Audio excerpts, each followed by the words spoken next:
Salut tout le monde, je vous retrouve aujourd'hui pour une nouvelle vidéo et dans celle-ci j'ai décidé d'acheter des livres uniquement pour leur couverture et d'essayer de découvrir le résumé avec vous. Alors la première étape de cette vidéo ça va être d'aller en librairie acheter les livres et je vous emmène avec moi pour ça, c'est parti.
Et me voilà enfin rentrée de la librairie où j'ai trouvé mon bonheur. Vous avez pu voir les petites images juste avant de mon petit tour dans cette librairie et du petit chocolat chaud que j'ai été prendre juste après. D'ailleurs, n'hésitez pas à me dire en commentaire si vous aussi ça vous arrive d'aller boire un café ou un thé tout seul pour juste vous détendre quand vous êtes en congé ou si il n'y a que moi qui aime aller boire mon café seul de temps en temps. Et en attendant, eh bien, je vous retrouve avec le sujet principal de la vidéo qui était d'acheter des livres pour leur couverture et de deviner l'histoire qu'il y a à l'intérieur avec vous. Au début, je pensais essayer de deviner l'histoire et puis lire le résumé en votre compagnie, mais je pense que je vais un peu changer de format et je vais essayer de deviner l'histoire et ensuite de faire une vidéo par livre, une vidéo vlog lecture, en vous expliquant si j'aime ou si je n'aime pas le roman et en vous disant si j'avais vu juste dans les points que le roman allait aborder ou si j'étais complètement à côté de la plaque en vous disant tout ça. Et n'hésitez pas à me dire en commentaire si le concept de cette vidéo vous plaît et si vous aussi vous voulez deviner les histoires dont parlent les livres. N'hésitez pas à me mettre vos petits pronostics en commentaire. On va commencer tout de suite avec le premier livre que j'ai acheté, c'est parti. Le premier livre que j'ai acheté, je l'ai énormément vu passer sur Instagram et il est dans ma wishlist depuis le jour de sa sortie, voire même avant, mais je n'avais pas encore craqué pour celui-ci puisqu'en fait je n'ai jamais lu son résumé, donc je n'ai aucune idée de si ça pourrait me plaire ou pas, je n'ai aucune idée des sujets qu'il traite, mais quand je l'ai vu en librairie tout à l'heure, je me suis dit que c'était le bon moment de craquer et de pouvoir découvrir cette lecture avec vous. Il s'agit de Lune et de sang qui est écrit par Erin Beatty et qui est publié chez Lumen. Je vais vous montrer de plus près la couverture. Sur celle-ci, on voit une jeune fille qui se retrouve enroulée dans des plantes, dans des espèces de lianes qui fleurissent autour d'elle. En fond de la couverture, on voit très clairement un château derrière elle. Et si on regarde juste ici, entre ses doigts, on peut voir qu'elle a une goutte de sang qui est en train de couler. Ce roman, il m'a énormément attirée de par ses couleurs pastel et de par la douceur qu'il dégage. Et je pense que dans celui-ci, on va retrouver une espèce de magie qui serait corrélée avec la nature. Peut-être que la jeune fille qu'on voit sur la couverture va être amenée à posséder des pouvoirs magiques qui seront en rapport avec cette nature, peut-être avec les plantes, le pouvoir de contrôler les plantes, de les faire grandir et peut-être même de les faire attaquer puisque comme dans le titre, on retrouve la notion de sang, je suppose qu'il va y avoir un blessé ou alors une guerre dans ce livre. La petite goutte de sang qu'on va couler sur sa main, eh bien peut-être que cela va être dû au fait qu'elle ne contrôle pas tout à fait ses pouvoirs et que donc elle peut se blesser ou encore blesser quelqu'un d'autre à cause de ses pouvoirs. Le château en arrière-plan, ça me laisse présager qu'elle va peut-être être kidnappée et retenue en otage dans ce château. Alors ici quand je vois la couverture, j'ai l'impression de me retrouver devant une réécriture de La Belle et la Bête où on a cette jeune fille qui serait kidnappée dans ce château en arrière-plan et où on a les lianes avec les fleurs qui représenteraient peut-être les roses. Mais en tout cas, c'est l'impression que j'en ai pour l'instant de voir quelque chose de, de très... euh, de très branché magie et peut-être même qu'il y aura un fond d'écologie dans ce roman, une morale écologique peut-être dans un monde où, où on sera projeté dans le futur et où la planète Terre sera complètement différente. Peut-être que la nature aura également repris le dessus et qu'on aura une jeune fille qui est capable de la contrôler. Donc, pour faire le résumé, ce que je m'attends à trouver dans ce roman, c'est une jeune fille qui a des pouvoirs magiques en rapport avec la nature. Peut-être que celle-ci sera kidnappée. Je m'attends aussi à avoir une romance parce que les couleurs sont très pâles et je ne sais pas, la manière dont elle se tient, je dirais qu'il y a une romance dans ce roman et qu'il va y avoir un blessé, que ce soit elle ou quelqu'un d'autre à cause de sa magie.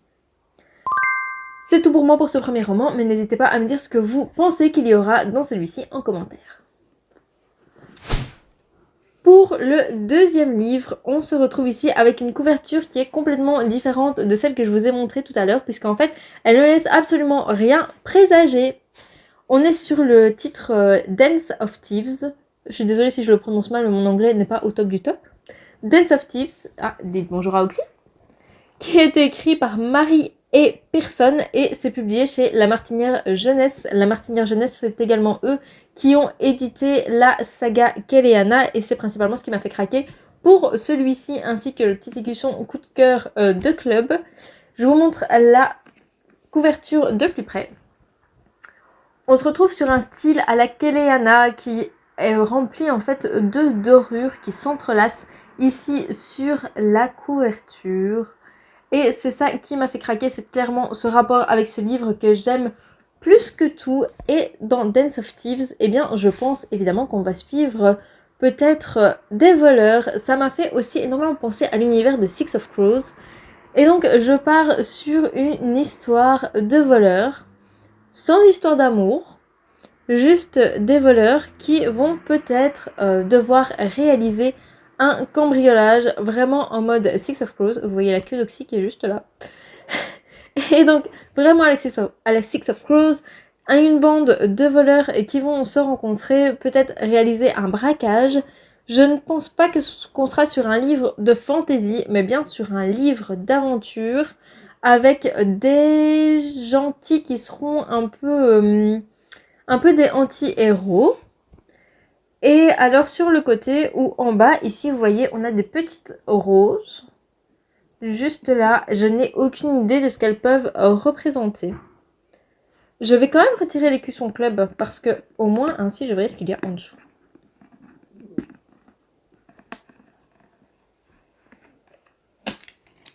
Ok, donc en dessous on a en fait des petites ailes comme ceci. Des petites roses, des petites ailes. En fait, en vrai, ça fait aussi penser à une réécriture de La Belle et la Bête parce qu'on a les roses, on a les enluminures, on a les ailes. Mais le titre m'amène vraiment à penser à autre chose qu'à une réécriture de La Belle et la Bête. Donc, peut-être un repère de voleurs et d'assassins qui doivent réaliser un cambriolage ou un meurtre et où ça ne va pas se passer comme prévu avec des héros qui sont pas vraiment gentils. Celui-là, il est vraiment très très mystérieux pour moi, un peu comme les Keleana le sont en fait, parce que dans les Keleana, on se retrouve vraiment sur le même genre de couverture qui ne laisse absolument rien présager. Je vais aussi miser sur le fait que l'un d'entre eux, l'un des voleurs de la bande, va être assassiné et peut-être qu'ils vont devoir le venger. On serait donc sur une histoire de voleurs et d'assassins, qui se retrouveraient pris dans une histoire un peu louche avec des héros qui sont un peu du genre anti-héros et où l'un d'eux va être assassiné et toute l'histoire va être de venger ce dernier. C'est mon avis pour celui-là. N'hésitez pas à me dire en commentaire ce que vous, cette couverture vous inspire. Et on passe maintenant au troisième livre qui n'a encore rien à voir avec les deux premiers, qui est beaucoup plus coloré et qui se présente comme ceci, qui est une magie teintée de poison, qui est écrit par Judy E. Lin et qui est publié chez Stardust, qui est une maison d'édition que je ne connais absolument pas. Je vous fais un focus couverture tout de suite. Vous voyez ici qu'on est clairement sur une couverture beaucoup plus colorée qui, moi, me fait penser à une ambiance un peu Japon. Donc je m'attends à avoir une héroïne japonaise. On voit ici un poisson qui est un koi, la jeune fille qui est pleine de couleurs. Et on voit également qu'elle a je pense quelque chose de thé ou de riz juste là. Et donc ce qui m'a tout de suite attiré dans cette couverture, ce sont les couleurs qui sont vraiment flashy, qu'on n'a pas l'habitude de voir, et toute cette ambiance Japon. Le titre est bien, il me présageait qu'évidemment il va y avoir une histoire de magie là-dedans, une magie qu'elle ne va peut-être pas contrôler. Et sur celui-là, je mise sur une histoire de gang et peut-être de vengeance, comme ici la magie est teintée de poison à mon avis. Elle va rencontrer un problème, en fait elle va développer une magie et elle va être traquée pour celle-ci. Et peut-être que quelqu'un à qui elle tient va être assassiné va être assassiné en voulant la protéger du kidnapping, et elle va se mettre à essayer de venger cette personne, ce qui pourrait du coup transformer sa magie en poison puisqu'elle l'utilisera pour se venger.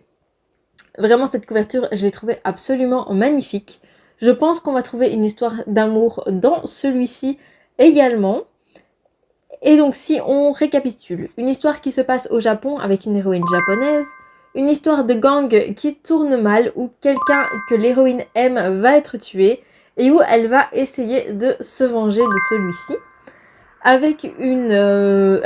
sur un fond de fantaisie, avec beaucoup de magie. Celui-ci, j'ai vraiment trop hâte de le découvrir. Je ne l'ai encore jamais vu passer sur Instagram. Et donc, j'ai trop hâte de pouvoir vous donner mon avis et de le découvrir. Cela clôture les 3 livres que j'ai achetés grâce à leur couverture. Et je suis vraiment très curieuse de les découvrir. Seulement, ici, je suis en plein challenge Belgstagram. Et donc, je ne peux pas les commencer sans avoir lu le résumé, puisque je n'ai aucune idée de s'ils rentrent ou non dans une catégorie. Donc il va falloir attendre le 21 mars pour les découvrir. Ça va être super dur pour moi d'attendre, surtout pour celui-là, où j'ai vraiment trop hâte de le découvrir. Ça fait super longtemps que j'ai envie de m'y mettre. Et donc voilà, n'hésitez pas à me dire en commentaire si ce concept de vidéo vous plaît et si vous êtes d'accord avec mes intuitions ou si vous en avez des complètement différentes. Et en attendant, moi, je vous embrasse et je vous dis à la semaine prochaine.